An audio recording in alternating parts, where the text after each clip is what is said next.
नमस्कार मित्रांनो, मी ॲडव्होकेट घनश्याम आहिरे. माझ्या ABS टॉक या यूट्यूब चॅनलवर आपलं सर्वांचं सहर्ष स्वागत आहे. मित्रांनो, हल्ली आपण बघतो की हिरोपेक्षा खलनायक हा खूप फेमस होताना दिसतो आहे. साधारणतः कुठलाही पिक्चर घ्या तुम्ही, ॲनिमल, पुष्पा 2 झुकेगा नहीं साला किंवा आत्ताचा तो आलेला धुरंधर पिक्चर. या तिन्ही पिक्चरमध्ये आपल्याला जास्त फेमस झालेलं दिसतं ते व्यक्तिमत्व म्हणजे खलनायक किंवा क्रिमिनल.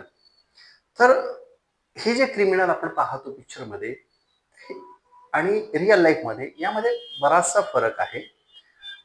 त्यासाठी आपल्याला पहिल्यांदा क्रिमिनल म्हणजे काय हे समजून घेणं गरजेचं आहे. आता आम्ही जेव्हा लहान होतो तेव्हा आम्हाला एकच गब्बर माहित होता, एकच असा खलनायक आहे तो माहित होता, म्हणजे तो म्हणजे गब्बर सिंग. 50-50 कोस दूर जब बच्चा होता है तो माँ उससे कहती है की बेटा सो जा, नहीं तो गब्बर सिंग आ जाएगा. ही एक अशी दहशत आमच्या मनामध्ये लहानपणी निर्माण झाली होती. आणि त्यामागे कारणही तसं होतं, कारण त्याचं ते अक्राळ-विक्राळ रूप आम्हाला खूप भयानक असं वाटायचं. त्याही पेक्षा अगदी खतरनाक असे सीन्स आज आपण आपल्या पिक्चरमध्ये पाहतोय. पण क्रिमिनल जरी म्हटला तरी तो कुठे ना कुठे मनुष्यातून तो कुठेतरी क्रिमिनल झालेला असतो, त्याची प्रवृत्ती बदललेली असते, पण मुळात तो मनुष्य म्हणूनच असतो. जन्मताच तर कोणी काही असं क्रिमिनल होत नाही. मग का क्रिमिनल होण्यामागचं कारण काय असतात, तर काय होतं की कधी कधी परिस्थिती काही गोष्टी करायला भाग पाडते किंवा कधी कधी कळत नकळत आपल्या हातून एखादा छोटासा गुन्हा होतो. त्या गुन्ह्याला लपवण्यासाठी आपण एखादा गुन्हा करतो. तर अशा अनेक प्रकारचे गुन्हे आपल्या हातामध्ये नकळत होत असतात किंवा कळत नकळत होत असतात.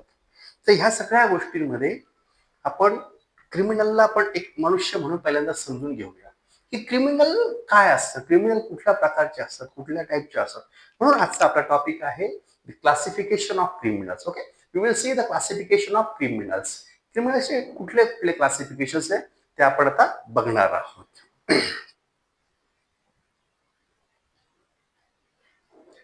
There are numerous types of criminals. Various scholars have made the classification of criminals from their respective standpoints and theoretical orientations. आता क्रिमिनलचे खूप सारे असे टाइप्स आहेत. त्यामध्ये जे काही स्कॉलर्स होते किंवा जे काही शास्त्रज्ञ होते, जे काही क्रिमिनॉलॉजिस्ट होते, त्यांनी काही व्याख्या आपल्या समोर मांडलेल्या आहेत की क्रिमिनल म्हणजे काय असतं, अपराधी म्हणजे काय, गुन्हेगार म्हणजे काय. तर त्या आपण आता एक एक बघणार आहोत.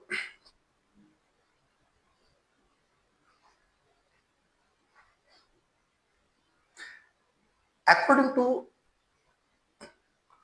According to Lombroso, following are the classification of criminals based on the traits and features of the criminals.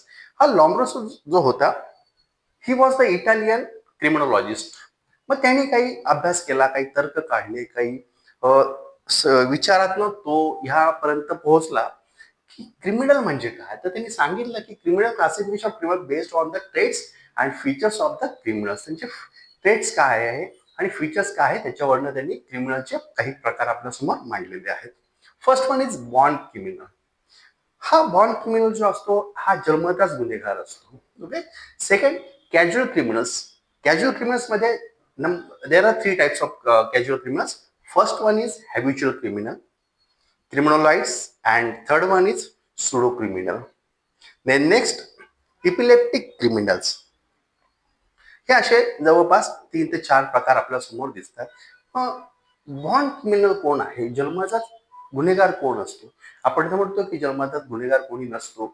मग हा टाईप कसा काय आहे की बॉर्न क्रिमिनल हा आपल्या समोर कसा येतो. ओके, तर ते आपण बघूया. Such persons belongs to families which have adopted crime as a profession. तर हा जो बॉर्न क्रिमिनल असतो, हा जन्माचा जो क्रिमिनल असतो, गुन्हेगार असतो, तो काय करतो, तो त्याच्या नशिबाने तो अशा फॅमिलीमध्ये जन्म घेतो की ज्या फॅमिलीमध्ये ऑलरेडी कोणी कोणी गुन्हेगार किंवा गुन्हेगार बॅकग्राऊंड त्या फॅमिलीमध्ये आहे आणि त्या फॅमिलीमध्ये त्याचा जन्म होतो. आणि हीच त्याची शोकांतिका असते की कळत न कळत किंवा ज्या वयामध्ये चांगले संस्कार पडले पाहिजे त्या वयामध्ये त्याच्यावर ते चांगले संस्कार पडत नाही आणि मग तो ते जे बघतो तेच करतो. कारण आपण तर बघतो की मुलं लहानपणी जे आपले आईवडील करत असतात तेच आपण करत बघायचा आणि करायचा प्रयत्न करत असतो, सेम तो ते करतो. They inherit the criminal mentality and commit crime without any objective provocations. त्याच्या डोक्यामध्ये तेच असतं नेहमी, क्रिमिनल क्रिमिनल क्रिमिनल. आणि तो ते लहानपणापासून पाहत येऊन त्याची मेंटॅलिटी तशी बनलेली असते की क्रिमिनल म्हणजे त्याला काय असं एखादा क्राईम करणं हे त्याला खूप काही मोठं असं वाटत नाही. ज्याच्या फॅमिलीमध्येच त्याचे वडील, आजोबा, काका वगैरे जर काही गुन्हेगारी संबंधित असतील किंवा गुन्हेगारीशी त्यांचं रिलेशन असेल किंवा स्वतः कट्टर गुन्हेगार असतील, तर हा मुलगा तसाच बनणार. कारण तो फॉलो कोणाला करणार? त्याच्या फॅमिली मेंबर्सला. आणि हा ऍक्च्युली याच्यामध्ये याचा कुठल्याही प्रकारचा दोष नसतो, परंतु फक्त एक एन्व्हायरमेंट जी असते, परिस्थिती जी असते ती त्याला गुन्हेगार होण्यासाठी प्रवृत्त करत असते. Okay, now next, casual criminals. What is casual criminals? Some persons do not commit often, but under certain circumstances they feel the impulse to crime which is not always successfully registered. आता ह्या टाईपचा जो crime आहे हा माझ्या मते आपल्यापैकी सर्वांनी केलेला असेल थोड्याफार प्रमाणामध्ये. मग आपण पण गुन्हेगार आहोत का? तर नाही. हा जो क्राईम येतो किंवा हा जो गुन्हा येतो हा खूप मोठा गुन्हा म्हणून कन्सिडर केला जात नाही. आता बघा, इथे आपल्याला एक लेडी दिसते आहे की ती काय करते आहे, तर पाणीपुरी ज्या आहेत त्या खाऊन तर झाल्यात, पण ती घरी घेऊन जाण्यासाठी आपल्या बॅगमध्ये भरते आहे. पूर्वी असं लग्नामध्ये व्हायचं की लग्नाला पंगत वगैरे बसली की बुंदी राहायची. मग बुंदी लोक घरी घेऊन जायचे, डबा डबा भर किंवा पिशवीमध्ये, प्लास्टिकच्या पिशवीमध्ये भरून घरी घेऊन जायचे. आणि तो काही गुन्हा नव्हता. तर सेम, किंवा एखाद्याला खूप भूक लागलेली आहे आणि त्याच्याकडे पैसे नाहीये किंवा तो पैसे देण्याच्या परिस्थितीमध्येच नाहीये, तर अशा वेळेस एखादा मुलगा, एखादा माणूस जेव्हा एखादी छोटी मोठी चोरी करतो, that is called as casual criminal.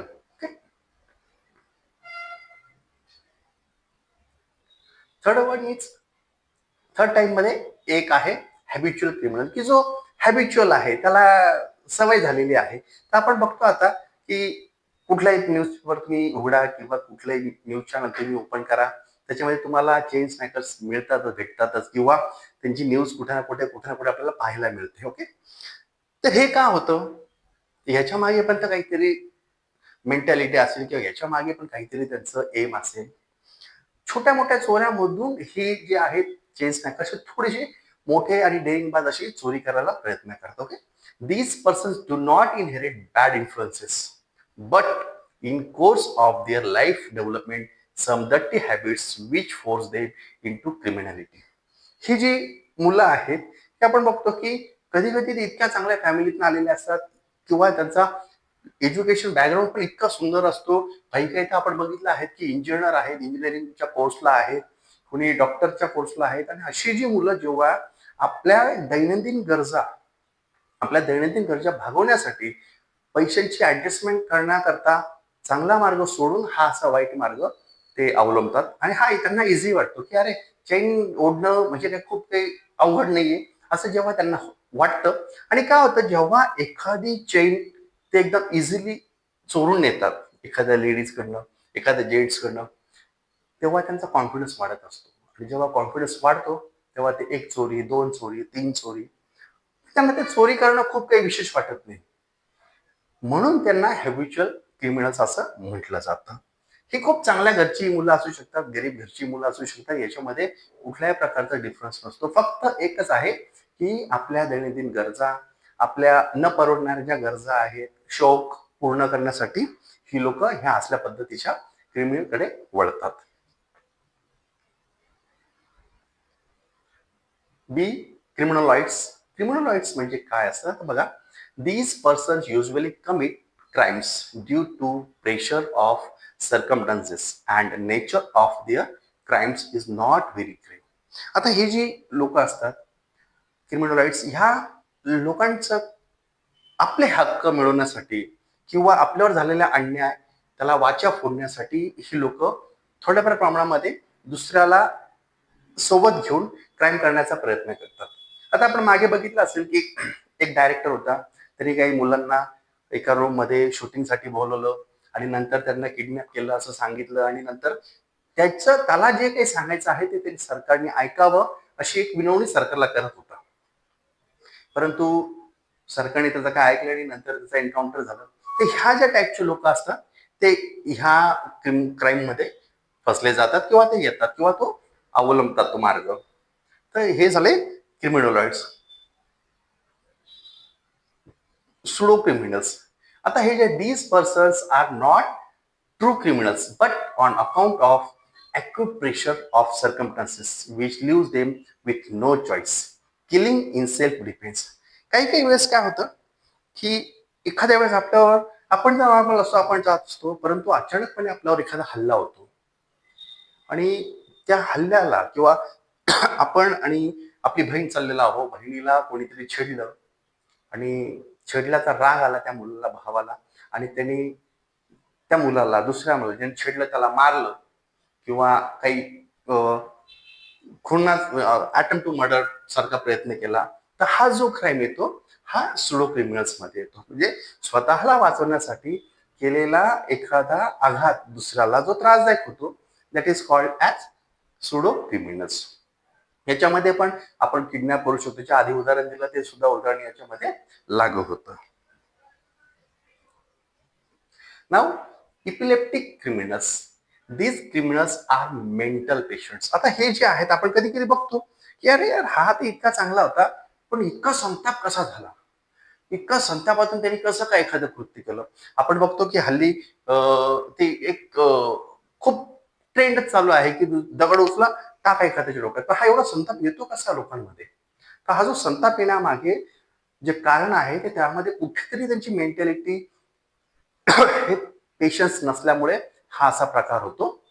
These criminals are mental patients. They commit crimes due to mental imbalance and loss of self-control on their own impulses. त्यांचा स्वतःवर असा कंट्रोलच नसतो आणि त्या कंट्रोल नसल्यामुळे त्यांच्या हातून नको त्या गोष्टी घडत असतात. ते या टाईपचे ते क्रिमिनल्स म्हणजे मेंटली ते डिस्टर्बच असतात आणि ते क्राईम करताना त्यांना माहितीच नसतं की ते काय करतायत. तर हे होतं आजचं सेशन आपलं. क्लासिफिकेशन ऑफ क्रिमिनल्स आपल्याला आवडलं असेलच अशी आशा धरतो. मी म्हणणार नाही तुम्हाला की माझं चॅनल तुम्ही सबस्क्राईब करा किंवा आवडलं असेल तर लाईक करा, कमेंट्स करा. आपली इच्छा आहे. तुम्हाला आवडलं असेल, समजलं असेल तर नक्की तुम्ही लाईक करा, सबस्क्राईब करा आणि काही मेसेज असतील, काही सजेशन्स असतील तर नक्की द्या. धन्यवाद.